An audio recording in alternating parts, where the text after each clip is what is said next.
Hello friends, welcome to my channel engineer.87। तो हमने ये 7 बेसिक क्वालिटी इम्प्रूवमेंट टूल्स ये सीरीज स्टार्ट की हुई है। तो उसमें मैंने ये पहले 5 check sheet, histogram, scatter diagram, pareto chart, cause and effect diagram ये मैंने कवर कर लिए हैं। तो ये अगर आपने ये पहले 5 वीडियो नहीं देखे हैं तो उसकी लिंक मैं डिस्क्रिप्शन में दे रहा हूँ, तो उसके वहाँ पे आप जाके लिंक को क्लिक करके आप देख सकते हैं ये पहले 5 वीडियो। आज मैं आपको फ्लो चार्ट के बारे में कंप्लीट डिटेल में आपको एक्सप्लेन करूँगा, तो लास्ट तक वीडियो को देखना। तो चलिए स्टार्ट करते हैं फ्लो चार्ट।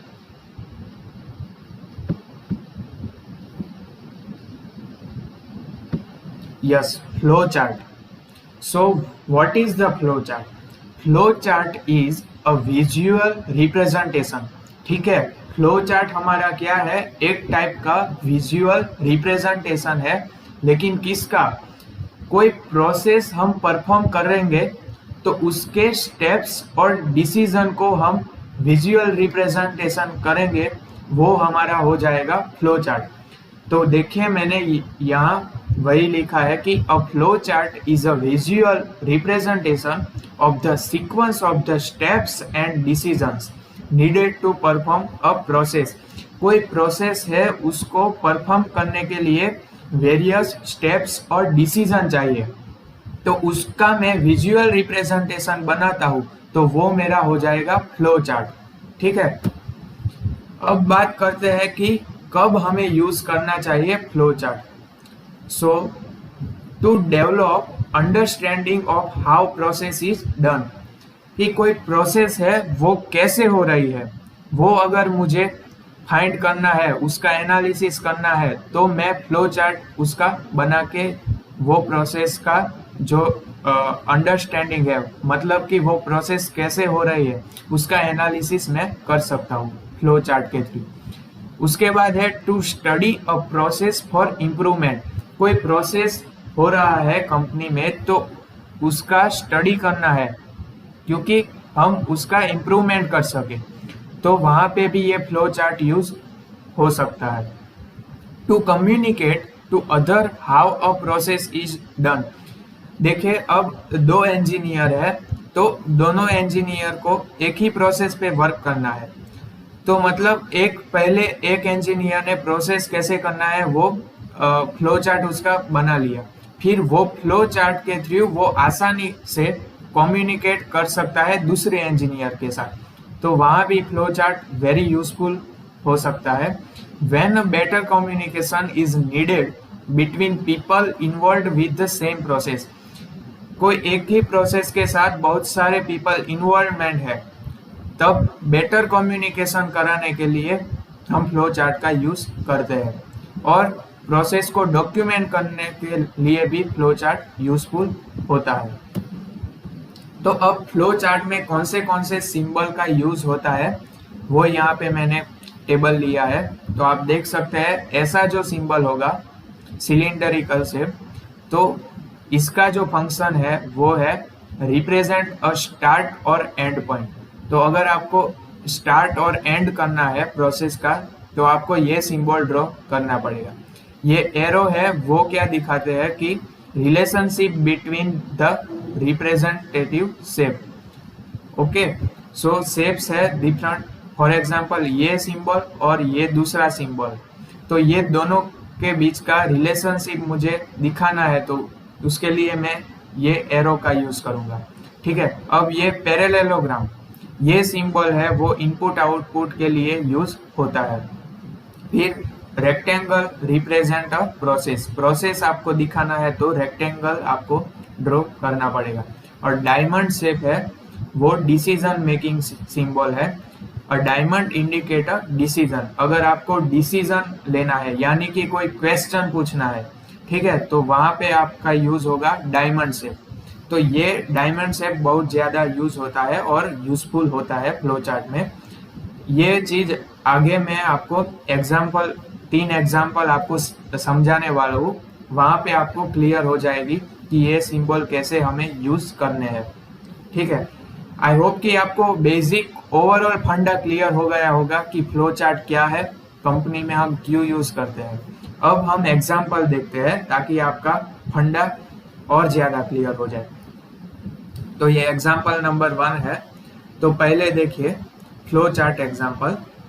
तो यहाँ पहले, अब ऐसा नहीं है कि लाइन में ये सिंबल यूज करने पड़ेंगे, आप कोई भी सिंबल से स्टार्ट कर सकते हैं। तो यहाँ पे पहले ही डिसीजन सिंबल यूज किया है, यानी कि डायमंड शेप। डायमंड शेप में मैंने जैसे कहा था कि आपको क्वेश्चन पूछना हो तो ये आप डिसीजन सिंबल यूज कर सकते हैं। तो देखिए यहाँ पे क्वेश्चन पूछा है कि does the computer turn on, computer on है कि ऑफ। तो इसके दो आंसर आ सकते हैं, या तो ऑन होगा यानी कि यस, या तो ऑफ होगा यानी कि नो। तो अब बात करते हैं, अगर यस हुआ, मेरा कंप्यूटर अगर ऑन होगा, तो फिर से दूसरा क्वेश्चन पूछा गया है कि are there any error message, कि कंप्यूटर ऑन हो गया फिर स्क्रीन पे कोई एरर का मैसेज आ रहा है। तो उसका भी दो आंसर होगा, यस या तो नो। तो अगर एरर मैसेज नहीं दिख रहा है स्क्रीन पे तो कंप्यूटर इज फाइन, तो हमारा कंप्यूटर एकदम कंप्लीट है, मतलब वो अच्छी कंडीशन में है। ठीक है, और अगर एरर मैसेज आता है तो perform a search for the error message. तो आपको वो एरर मैसेज आपको रीड करना है और कहाँ पे, मतलब कहाँ कौन सी एरर है वो आपको फाइंड करना है। ठीक है, और फिर यहाँ राइट साइड आ जाते हैं कि पहले हमने क्वेश्चन पूछा था कि does the computer turn on, तो उसमें नो, अगर टर्न नहीं हुआ कंप्यूटर तो फिर से एक क्वेश्चन पूछा गया है कि is the computer power light on. तो फिर हम देखेंगे अगर मेरा कंप्यूटर ऑन नहीं हो रहा है तो फिर मैं देखूंगा कि is the computer power light on, तो उसमें दो आंसर निकल के आएंगे, यस या तो नो। ये प्रोबेबिलिटी है, यस या तो नो। तो अगर मेरा पावर लाइट ऑन है then turn the computer monitor on. Power light means CPU के वहां मेरा पावर लाइट ऑन है, तो फिर मैं क्या करूंगा कि मॉनिटर का जो बटन है वो प्रेस करूंगा, उसे ऑन करूंगा।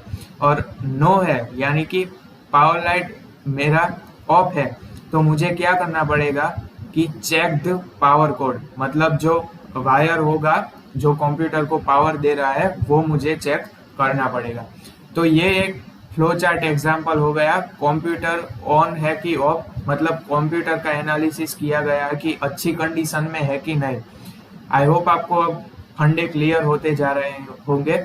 और इसमें कौन से शेप यूज किए हैं ये देखिए, मोस्ट ऑफली डायमंड शेप, यानी कि डिसीजन लेने के लिए, क्वेश्चन अगर पूछना है आपको तो आप डायमंड शेप का यूज करेंगे। और ये जो सिलेंडरिकल शेप है वो क्या दिखाता है कि start and end of the point. ठीक है, और स्टार्ट और एंड आपको दिखाना है। तो देखिए यहाँ पे एंड हो गया है कि कंप्यूटर हमारा फाइन है, तो आप सिलेंडरिकल शेप में उसको लिखेंगे। आई होप आपको अच्छे से समझ में आया होगा। और दो एग्जाम्पल देखते हैं। ये दूसरा एग्जाम्पल है, देखिए स्टार्ट के लिए मैंने जैसे कहा ये सिलेंडरिकल हम शेप यूज करते हैं, तो आप देख सकते हैं यहाँ स्टार्ट में सिलेंडरिकल शेप का यूज किया है और यहाँ एंड में सिलेंडरिकल शेप का यूज किया गया है। अब देखिए ये जो पैरेललोग्राम है वो हम क्यों यूज करते हैं, तो आप देख सकते हैं जो पैरेललोग्राम है वो यूज करते हैं इनपुट और आउटपुट के लिए। तो यहाँ इनपुट हमारा है कि टेम्परेचर रीड करना है हमारी आंखों से। टेम्परेचर कितना है, कोई भी मशीन है उसमें, या तो मतलब दूसरा कोई ऑब्जेक्ट होगा, कोई मशीन, उस वो आपको टेम्परेचर दिखा रहा है, तो आंखों से आपको रीड टेम्परेचर, वो हमारा हो गया पैरेललोग्राम के अंदर, यानी कि इनपुट हमारा हो गया। ठीक है, पैरेललोग्राम हम यूज करते हैं इनपुट या तो आउटपुट के लिए। तो रीड टेम्परेचर हो गया, वो इनपुट हो गया। अब देखिए डिसीजन मेकिंग, यानी कि क्वेश्चन पूछना है, तो आप डायमंड शेप यूज करेंगे, जैसा कि मैंने इसके पहले एग्जांपल में दिखाया।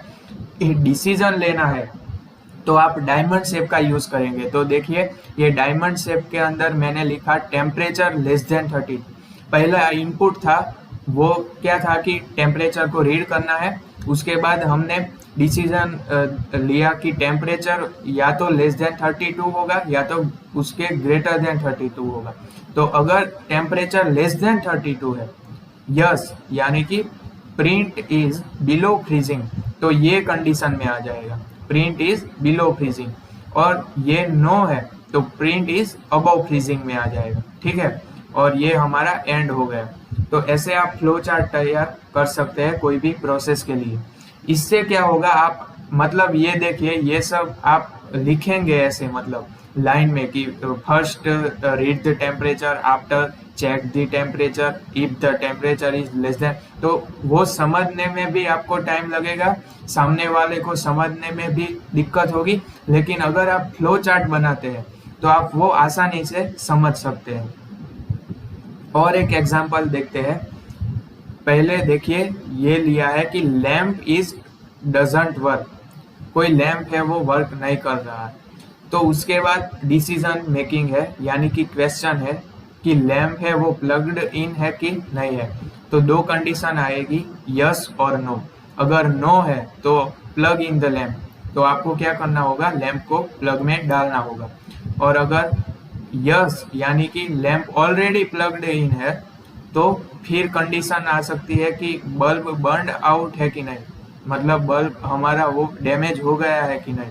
तो if yes, then replace the bulb with new one, and if the bulb is not burn out, then repair the lamp. तो हम क्या करेंगे, बल्ब को रिपेयर करेंगे। तो ये भी एक बेसिक फ्लो चार्ट हो गया। So guys, do subscribe my channel engineer.87 and share with your friend, and thank you for watching. Have a nice day.